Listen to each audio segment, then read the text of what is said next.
Getting older doesn't weaken your voice. It sharpens what actually matters. But as life gets louder, protecting your private emotional space becomes less about shutting people out and more about choosing what you let in. Let's talk about how to guard that inner room no one else gets to decorate. Defining your emotional boundaries in older age starts with recognizing that your inner world has value, weight, and limits. The more life you've lived, the more clarity you deserve about what you're willing to hold and what no longer fits. Boundaries aren't walls, they're instructions. They teach people how to treat you and remind you how to treat yourself. When you define them, you're not being rigid or distant, you're being clear. And clarity is kindness, both to others and to yourself. The first step is identifying what drains you emotionally. Maybe it's certain conversations that always leave you feeling smaller.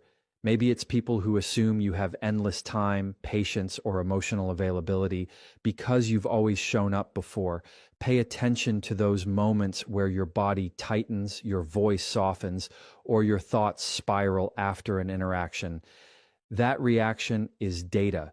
It's your mind alerting you that something crossed a line you didn't realize was even there. Once you recognize what drains you, you begin to understand what protects you. And emotional protection isn't selfish, it's maintenance. Your emotional energy is not a renewable resource that comes back just because someone else thinks it should.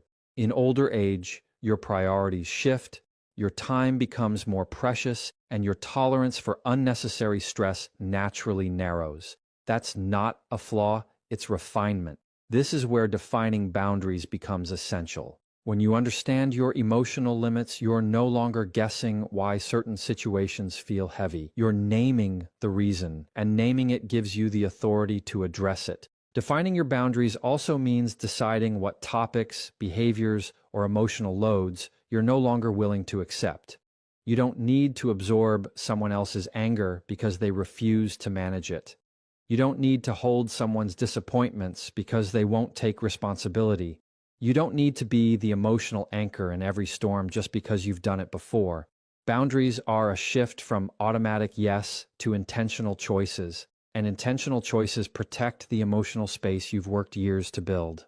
Clarity in boundaries also means being honest with yourself. If you need more quiet, say so. If certain relationships require too much emotional labor, take a step back. If you find yourself feeling guilty for needing rest, pay attention to that guilt. It often comes from old expectations that no longer match your current life. This stage of life allows for more honesty, not less. Boundaries aren't just about what you keep out. They're about what you allow in. Allow peace. Allow slowness. Allow conversations that feel mutual instead of one-sided. Allow connections that respect your emotional reality instead of dismissing it. When you define your boundaries clearly, you begin to communicate with fewer apologies. You're not explaining why you need space or offering long justifications for your decisions. You're stating what works for you. That level of self-respect isn't cold, it's calm. And calm is a powerful filter. People who respect you will adjust. People who don't were relying on your lack of boundaries, not your presence.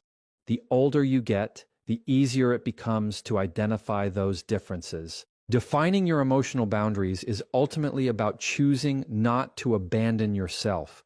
It's about acknowledging that your emotional space has structure and deserves protection.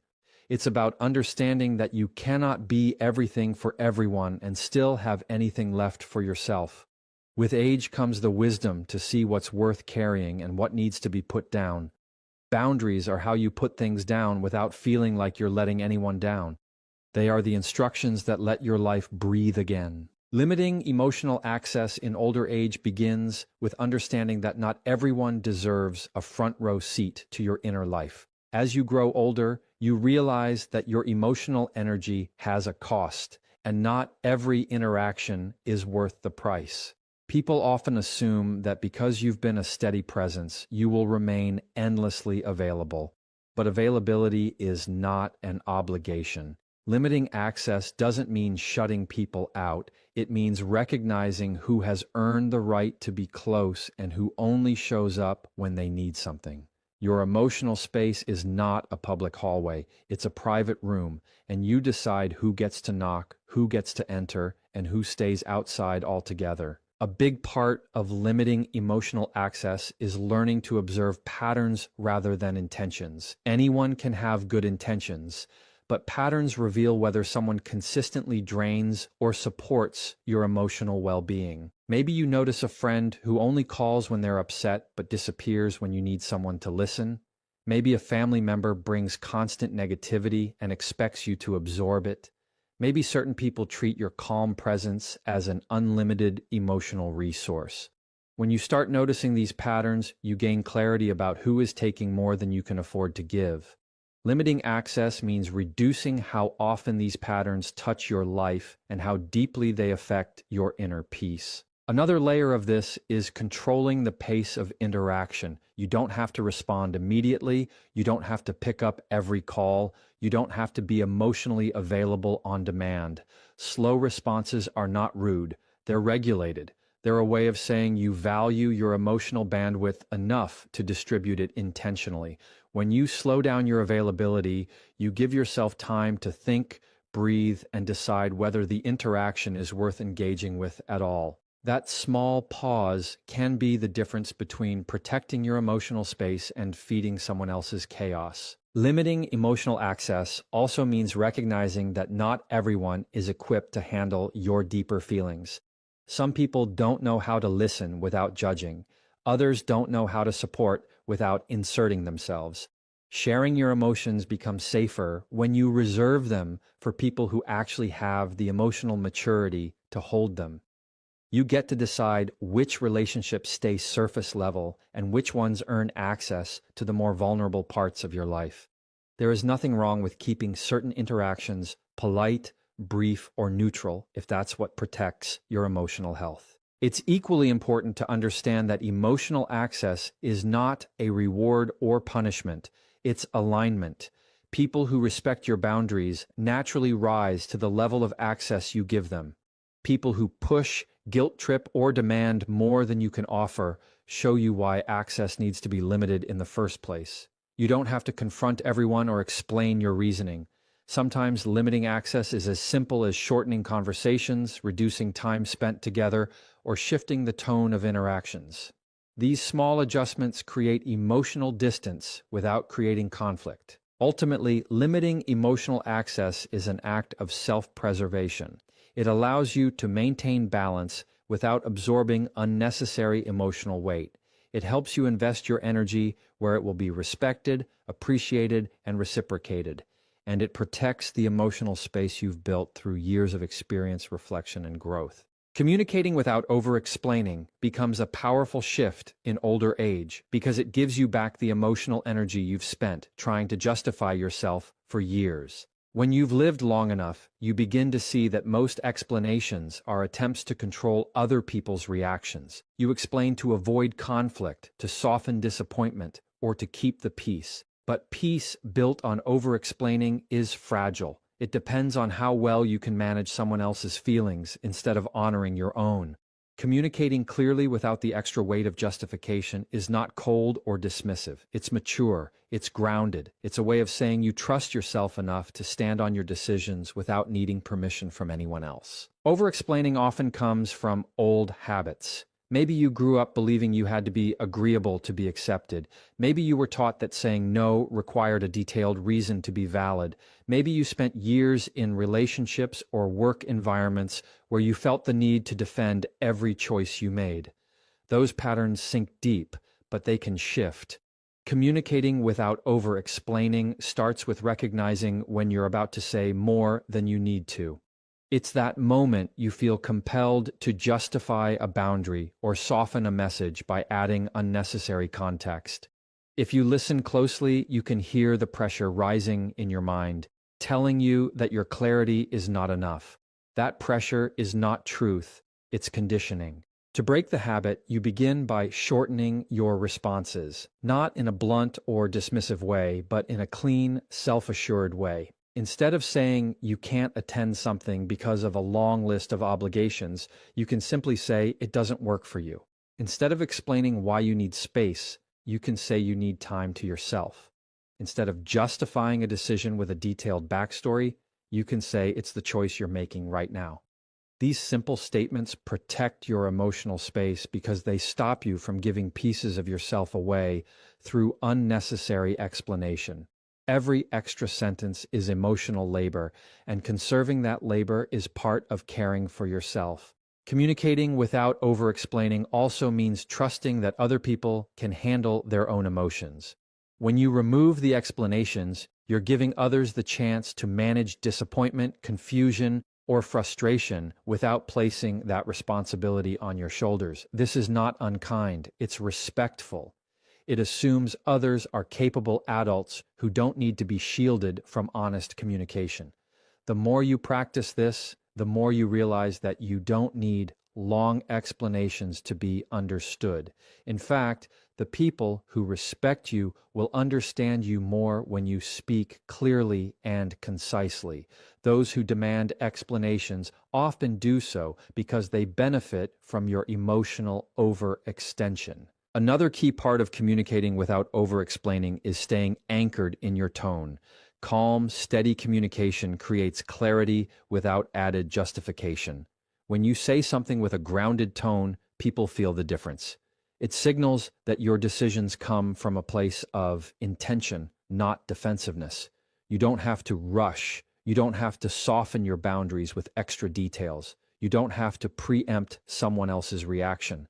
A slow, steady tone reinforces that you are not emotionally negotiating. You are simply sharing information. As you get older, communicating without over-explaining becomes a way to conserve emotional energy for what truly matters. You realize that your voice doesn't need to bend to be respected. You don't need to convince anyone that your needs are valid. You don't need to make yourself smaller so someone else feels bigger. You can say what you mean, say it calmly, and leave it there. And in that simplicity, you find a level of emotional freedom that over-explaining never gave you. Managing guilt-free distance in older age begins with understanding that distance is not a rejection of others, but a protection of your own emotional landscape. As you grow older, you start to realize that not every connection needs constant maintenance. Not every relationship deserves the same level of access, and not every demand on your time is worth answering. Distance becomes a tool, not a punishment. It gives you the space to think, breathe, and settle your own emotions without being pulled into the noise of someone else's expectations. The challenge isn't creating distance, it's doing it without carrying guilt. Guilt convinces you that taking space means you're letting someone down, but in reality, distance is a boundary expressed through behavior rather than words. A major part of managing guilt-free distance is recognizing that your energy is finite. When you were younger, you may have stretched yourself thin to keep relationships alive, show up when others needed you, or prevent misunderstandings. But as life becomes fuller with responsibilities, reflections, and your own emotional needs, you start to see that constant closeness is not sustainable. Distance allows you to reset without abandoning. It allows you to choose your moments instead of being consumed by them. And it allows you to remain connected without overextending yourself. Guilt only enters the picture when you've been conditioned to believe that your value comes from being always available, always agreeable, and always responsive. But availability is not love. Responsiveness is not proof of loyalty. You are allowed to step back without feeling like you're failing someone. Managing guilt-free distance also means honoring your emotional bandwidth. Some days you simply have less to give, and that isn't something you need to justify. When you're older, your peace becomes a priority, not a luxury. You start to crave interactions that feel balanced and avoid those that feel draining. Creating distance from people who exhaust you, even if they care about you, is a form of emotional hygiene. You don't wait until you're overwhelmed to take space. You make space as part of your routine. This kind of proactive protection prevents resentment from building and keeps your relationships healthier in the long term. When you maintain healthy distance, you show up with more clarity, more patience, and more authenticity because you're not running on emotional fumes. Another part of guilt-free distance is accepting that you're not responsible for how others interpret your need for space. People may take it personally, especially if they're used to having immediate or unlimited access to you, but their reaction doesn't determine the validity of your boundary. If someone chooses to see your distance as abandonment, that says more about their expectations than your intentions. You can still care about someone deeply and limit how much emotional space they take up in your life. And caring doesn't require constant proximity. It requires honesty. When you create distance, you're being honest about what you can handle. That honesty is far kinder than pretending to be available when you're emotionally depleted. It helps to remember that distance can strengthen relationships rather than weaken them. When you create space, you give both yourself and the other person room to grow. You prevent emotional entanglement where your feelings and theirs become blurred. You avoid the trap of absorbing their stress, their frustration, or their expectations. Distance allows you to return to interactions refreshed rather than drained.